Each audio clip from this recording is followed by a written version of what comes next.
Waters over the last few days has damaged roads and bridges and houses and other property. We join News 2's Matt Alba, who is live in Ridgeville with the very latest. Matt, what are you seeing there?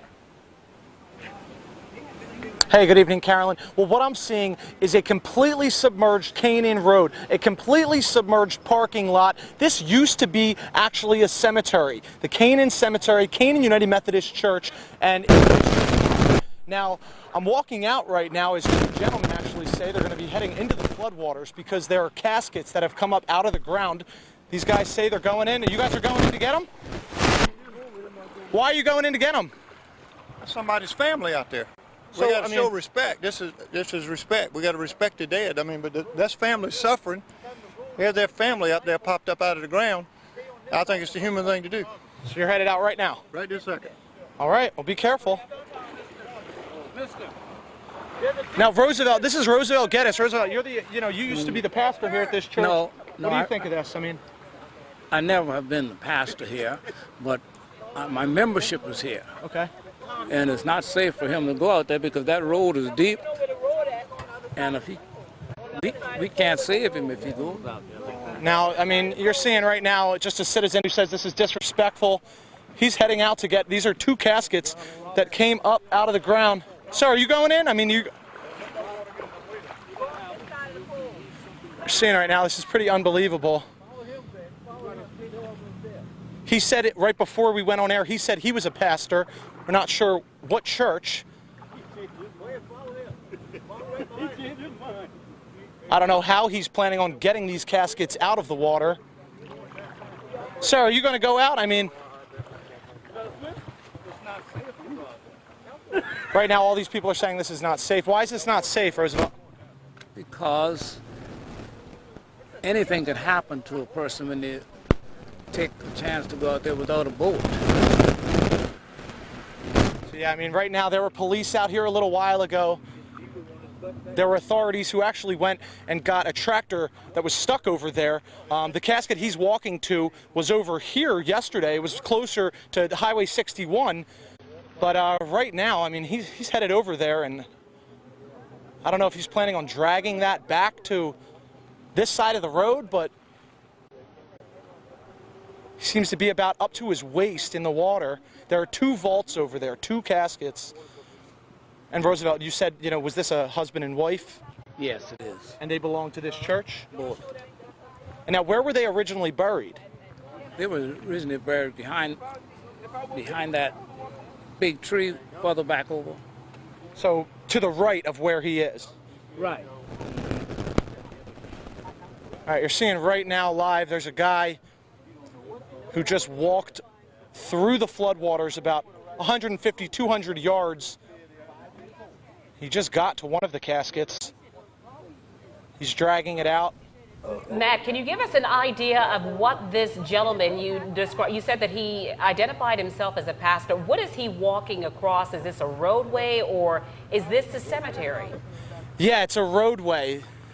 The cemetery is to the right of where he is, and he's pushing the casket out right now. This is Canaan Road, and Canaan Road goes back over to a family over there. Now, police are arriving. Jason, if you can pan, police are arriving. This guy is literally pushing one of the caskets towards Highway 61. This is flowers on top of the casket. It's amazing what we're watching here, Matt. The police are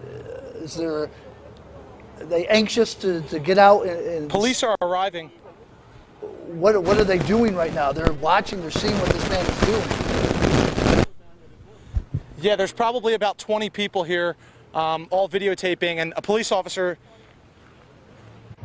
Matt, give us an idea of the conversation He's a Dorchester that you County had Sheriff's with deputy. this gentleman before this. You said that he walked up and he actually told you that he was going to do this. He doesn't know anything about these caskets that have washed up as a result of the flooding, but he said that he was just determined to go out and bring them back to a safe area out of respect for the families.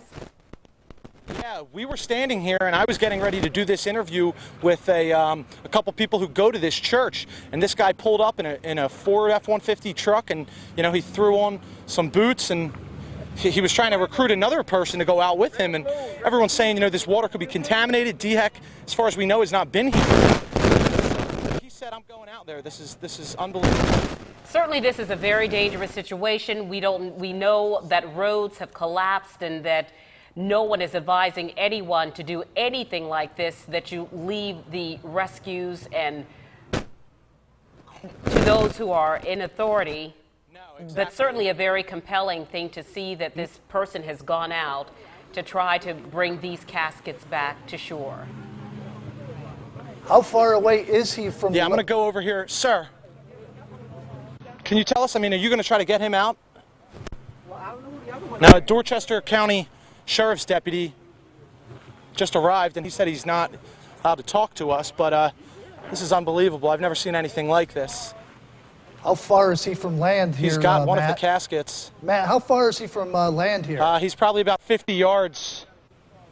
He's probably about 50 yards away from us right now, and he's walking across Canaan Road with one of the caskets that has been floating up.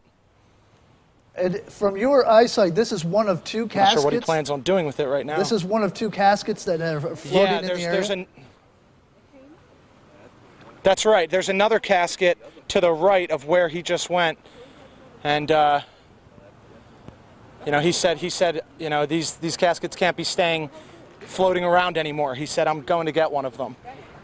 Matt, the people who are standing there with you, just all onlookers, are they members of this church?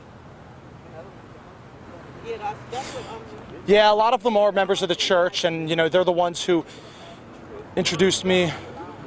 So, sir, now what? It's stuck on the road. It's concrete. He's stuck it on.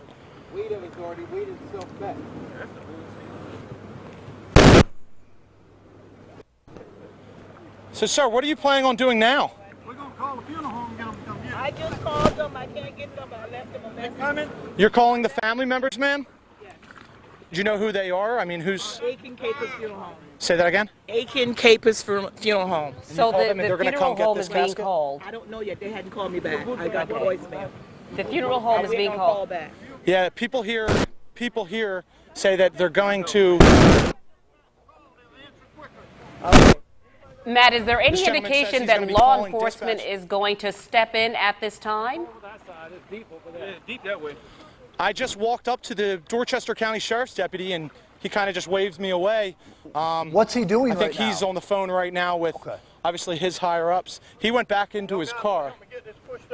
If you bring back this way, the ditch right there. That's what I'm saying. So they're all going to try, and he's trying to recruit these people to pull this casket onto dry land. Is that correct, what we're hearing right now, Matt? So more people right here. Yeah, a couple of men, including Rose, who is a member of the church. You know, they're walking into the water, and they're going to try to push it out of the water. We are looking at an amazing scene right now. We have seen the pictures through social media of caskets that have come up as a result of the flooding. And News 2's Matt Alba on the scene right now as a man who identifies himself as a pastor walked up, went straight through that flood water and got those caskets, at least one casket, and has pushed it ashore. He says that families deserve this respect, and he